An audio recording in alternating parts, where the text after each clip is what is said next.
Well, everybody, it's Groundhog's Day again for David Goggins.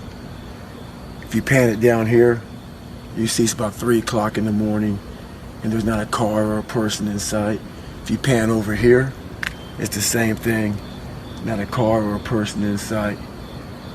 People want to know where I find my strength at, where I get my strength. I get it from a lot of places, but right now, this morning, I'm getting it from, there's not a motherfucker that's up. There's not a car, there's not a person. Everybody's in their bed, sleep, dreading that it's a Monday, hate it's a Monday. And I'm loving it. I'm loving that. Where everybody's getting weaker, I'm getting stronger. It's not about the running, the swimming, the push-ups, the sit-ups. It's about what those things do for your mentality. You don't get better on the daggone couch. You get better by coming out here and getting the fuck after it every daggone day. Stay hard. What I found is that winning doesn't happen on show day. It happens in the early mornings, painful workouts, long cardio sessions, and hungry nights. It happens in those moments of fear we all have when faced with a difficult goal, and then more so in what you make of that fear. Winners worry about winning, and losers worry about winners. So while you sitting here scrolling on Instagram and TikTok, looking at that person in your field who's doing what you want to do, and you're idolizing, you're wishing you're in their shoes, no, that's losing mentality. You know what you should do? Lock your phone and get up and work just as hard as them so you can be where they're at. That's a winner. How much longer are you gonna wait? How much longer? You gonna wait another 30 seconds? You gonna wait another minute? Gonna wait another hour? Maybe we'll start in a couple hours. You know what? How about I just wait till tomorrow? You gonna wait till tomorrow? You gonna wait another week? You gonna wait another month? How much longer are you gonna wait?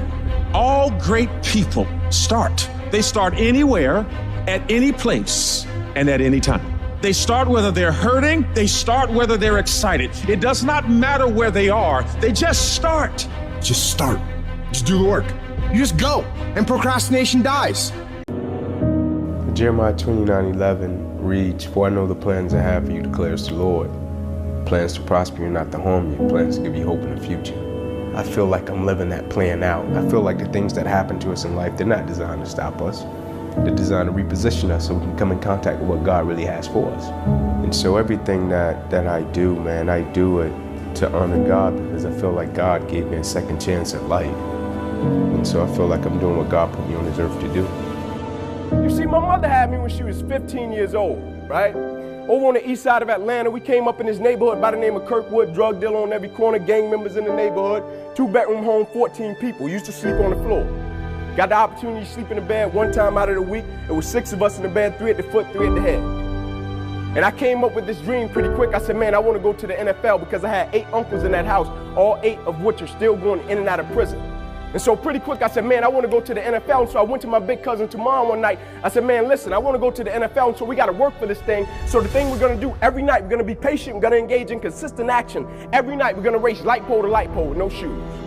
So every night we would get out in the street, race light pole to light pole. One night, a coach came down the street. He signed me and my cousins up for organized sports, right? First time being in organized sports. We get in organized sports. The thing was, after practice, everybody would leave to go home. And I always had to sit on the bench and wait on my mother because she worked at Wendy's. And so when my mother would show up in the park, it would be about 10 o'clock, 10:30 at night. So I'm sitting there, and when my mother would pull up, she drove an old Buick Regal, hubcaps off the car, seats torn up, the car was all beat up. And she would pull up in the park 10:30 at night. I would jump off the bench. I would sprint over to my mother. I would say, Mom, if you don't mind, can you please sit back in your car and turn on your car lights? I have to do some extra drills. I have to go to the NFL. She would never have to work another day in your life. And I knew my mother was tired. And every night, my mother would sit back in that car, and those car lights would hit that field. And he had a 7-year-old kid doing backpedaling drills, running sprints, running laps, chasing his dream to go to the NFL. But just beyond those car lights, I could always connect with my mother's eyes. And so it made me dig a little bit deeper. It made me push myself a little bit further. It made me work a little bit harder. It created a certain level of sweat equity in what I was doing. It created a certain level of pride.